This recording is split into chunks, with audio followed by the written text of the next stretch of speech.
Hi, boys and girls. We have been working on expanding our story in writing today. So, as writers, we want to continue expanding our story.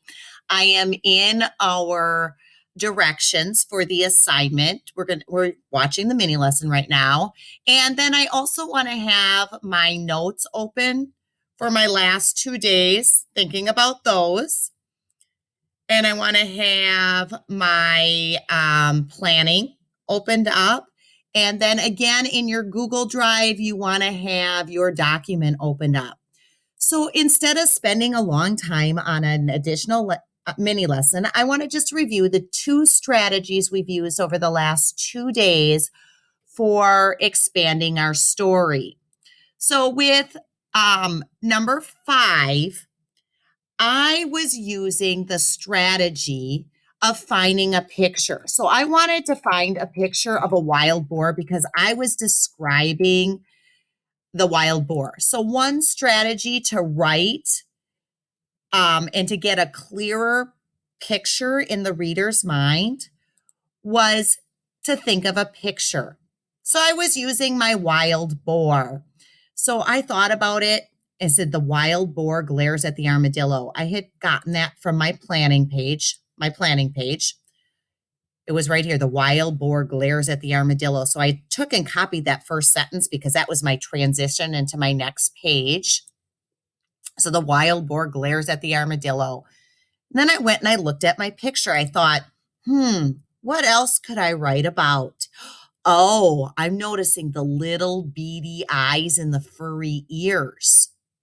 So the beady eyes show the reflection of the shaking armadillo. His hairy ears twitch. Snort, snort. He rubs his hairy hoof in the dirt, sending up a dust cloud. So let's see. He's got a hairy foot. Ooh, he even has claws there. I could add something about that. I could add something about his tail. I see a tail there. Ooh, he's got his mouth open, his snout. I I think I want to add something about his snout. Snort, snort. Snout is sniffing out his food. So right there, I'm kind of describing that predator there and how the armadillo is reacting. So strategy number 1 is using that picture to expand my first sentence and add more detail to page 5. You could use that strategy there, or you could choose the other strategy. The second strategy we learned about is asking what else the reader wants to know. So when I went, I did it again. When I went to page 6, that was the dark moment. We're thinking, oh, my creature may or may not get out of this situation. So the wild boar takes 3 steps closer. So now I want to think about the interaction between my wild boar and my unusual creature, which is my pink fairy armadillo. So I'm going to say, okay, what else does my reader want to know? Well, they want to know what else the wild boar is doing. So I thought his hooves make the ground rumble. To that little pink fairy armadillo, that would be really scary.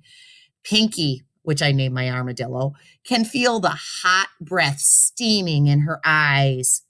Now I want to think, as a reader, I want to know, okay, how is Pinky reacting to this? What is Pinky going to do? Pinky trembles with fear as her pup draws near to her. So I'm thinking about her pup at the same time. I thought, as a reader, I'd want to know what the pup was doing and how Pinky was reacting. And then I thought, oh, what could Pinky do to possibly save herself? So she begins to curl herself in a ball, waiting for her death. I don't want her out of this dark moment yet, not on this page. So I'm thinking about this dark moment, and I keep asking myself as a writer, what else would my reader want to know? So writers today, you're gonna work on page 5 and 6. You'll find this in your Google Slides or your Google Drive. And you're going to use your planning to elaborate and extend. Use writing from a picture to extend and elaborate your narrative, or use asking what more does the reader want to know. So writers, get to it. I know that you can add more detail to your narrative to make this a great story. Are you ready, writers?